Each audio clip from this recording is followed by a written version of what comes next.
Welcome back to the Ulduar Raid Guide. I'm Lore from TankSpot, and in this video I'll be guiding you through the Yogg-Saron encounter.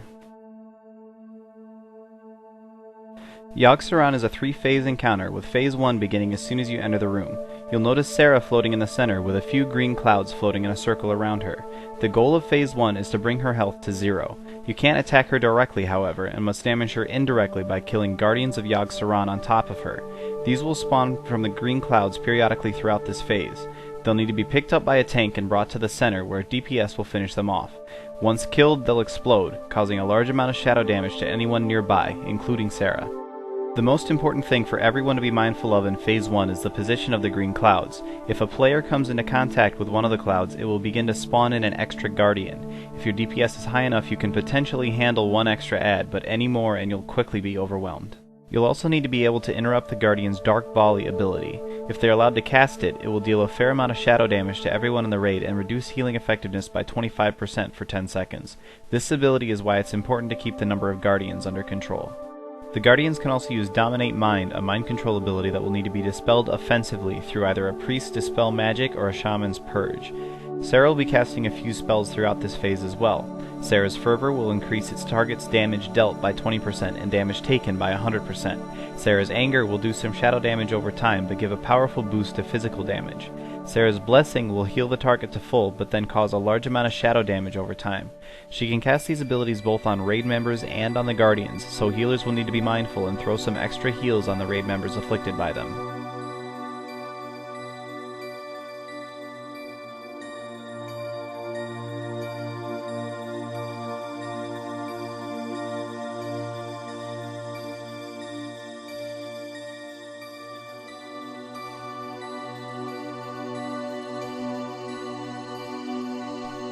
Phase 1 is largely a matter of control. As long as you can kill the Guardians quickly and keep away from the green clouds, it's fairly simple. It takes 8 Guardians to deal enough damage to bring Sarah's health down and start Phase 2. Once Phase 2 begins, you'll need to quickly kill any extra Guardians during the short transition period.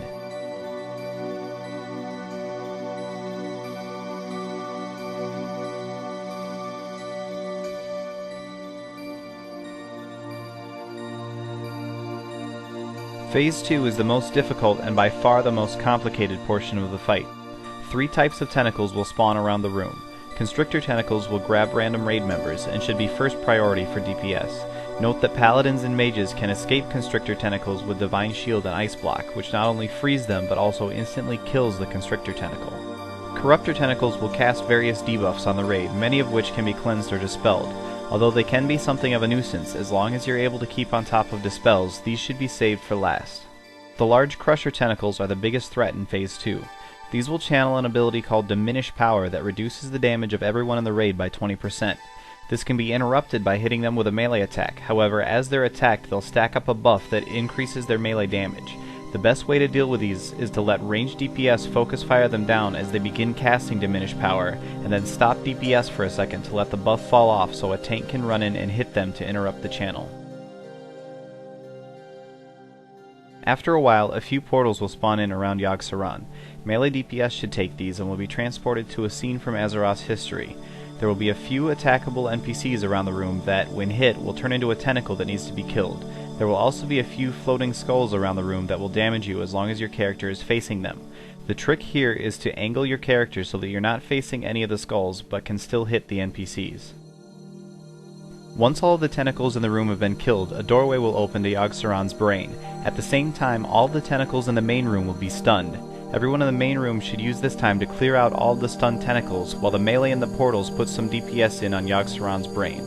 However, the brain will be casting an ability called Induce Madness during this time. When the cast finishes, anyone still inside the brain area will be driven insane, making them permanently mind-controlled for the rest of the encounter, even through Battle Res, Soulstone, or Reincarnation. Melee must take the portals inside the brain room to flee back to the surface before the cast finishes. There are 2 other abilities to be mindful of during this phase. One is the green death rays that Sarah will be casting around the room. These will instantly kill anyone they touch, but are slow-moving and easy to avoid. The other is called Brain Link. This will target 2 random raid members and create a beam of energy connecting them. If the beam is red, they will be taking damage and should move closer to each other until the beam turns white.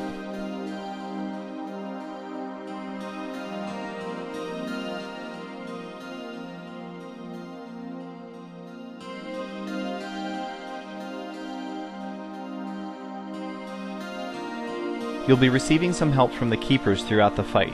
Each will provide a raid-wide aura that increases damage done by 10% along with an extra buff. Thorum increases your health by 20%.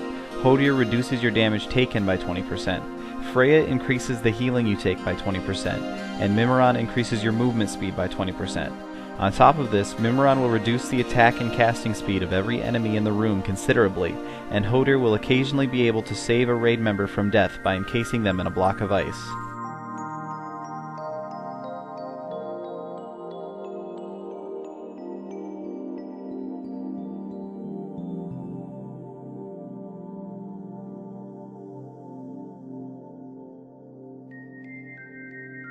Throughout the entire fight, you'll have a debuff called Sanity, which stacks up to 100.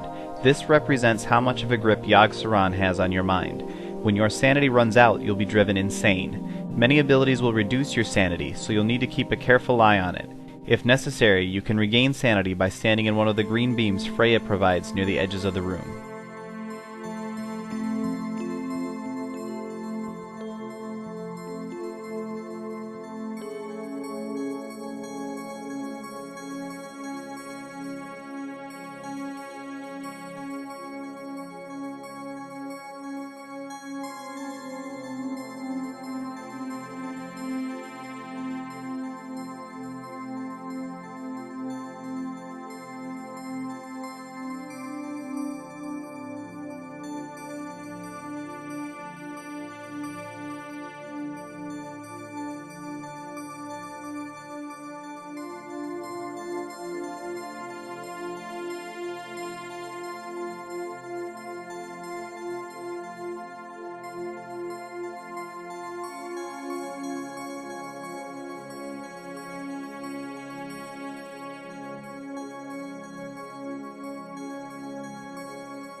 Once the melee DPS in the portals has taken the brain down to 30%, Phase 3 will begin and they should immediately return to the surface where Yogg-Saron's protective barrier will have fallen. Phase 3 is a hard DPS burn on Yogg-Saron. You just need to finish him off at this point. Immortal Guardians will spawn from time to time, which a tank will need to pick up, and you'll need to split just enough DPS away to bring them down to 1%. In this kill, we had melee stay on Yogg while ranged focused on the Guardians, but melee can switch as well if needed. Once they're brought to 1%, they'll be immune to further damage until Thorum finishes them off with his Titanic Storm ability. Yogg-Saron will also occasionally channel an ability called Lunatic Gaze. This works similar to the floating skulls in the Phase 2 brain area. Just face your character away from him while he casts it. This ability is the only one to keep track of during this phase. Just burn him down quickly before the 15-minute enrage timer runs out.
Yogg-Saron is a very complicated and challenging encounter, making him worthy of his position as the final normal mode boss in Ulduar.